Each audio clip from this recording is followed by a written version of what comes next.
নমস্কার বন্ধুরা, এরম করে ঘুগনি রান্না করে খেয়ে দেখবেন, ভালোই লাগবে।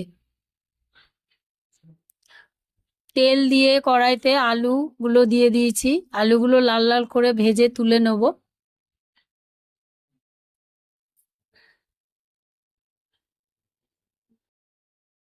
সব আলুগুলো এক এক করে তুলে নেব।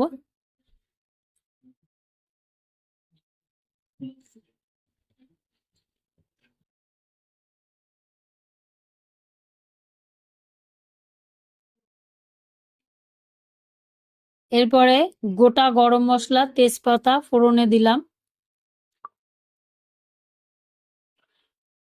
এরপরে আদা, রসুন, কাঁচা লঙ্কা, পেঁয়াজ একসাথে পেস্ট করে কড়াইতে দিয়ে দিলাম।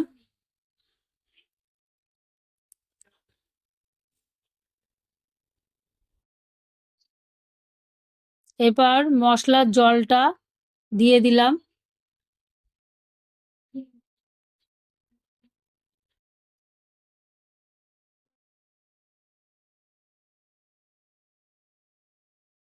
এরপরে ভালো করে নাড়িয়ে নিলাম। এরপর দিলাম 2 চামচ নুন। এরপর দিলাম 1 চামচ চিনি। এরপরে দিলাম 2 চামচ হলুদ গুঁড়ো। এরপর দিলাম 2 চামচ জিরের গুঁড়ো। দিয়ে ভালো করে কষিয়ে নেব। গ্যাসটা একটু ডিম করে দিলাম।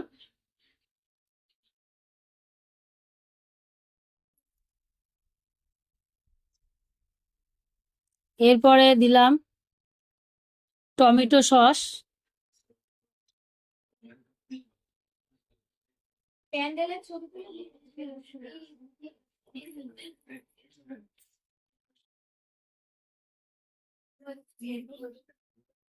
টমেটো সস দিয়ে ভালো করে নেড়ে চেড়ে ঢাকনাটা দিয়ে দিলাম। আঁচটা একটু কমিয়ে দিলাম। এরপর ঢাকনাটা খুলে মশলাটা দিয়ে তেল বেরিয়েছে, ভালো করে নেড়ে এরপর আলুগুলো দিয়ে দিলাম।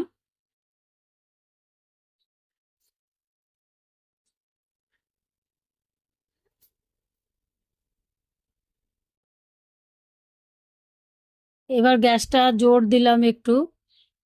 এবার জল দিলাম সামান্য। সামান্য জল দিয়ে ভালো করে নেড়ে চেড়ে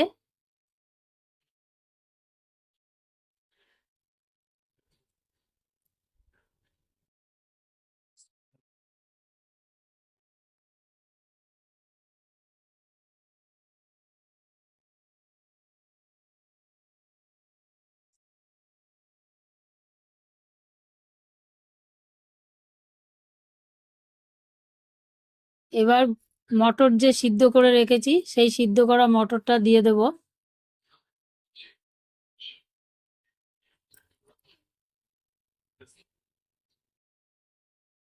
এবার সামান্য অল্প একটু জল দিয়ে দেব।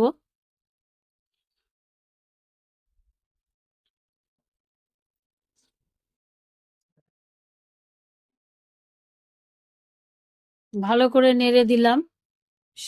দিয়ে ঢাকনাটা দিয়ে দিলাম।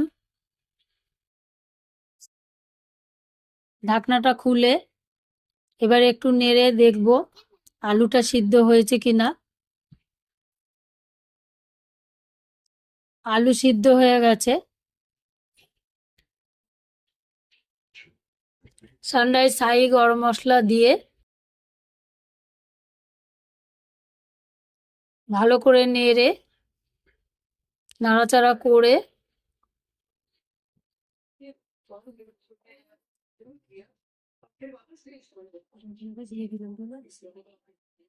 এবার গ্যাসটা অফ করে ঢাকনাটা দিয়ে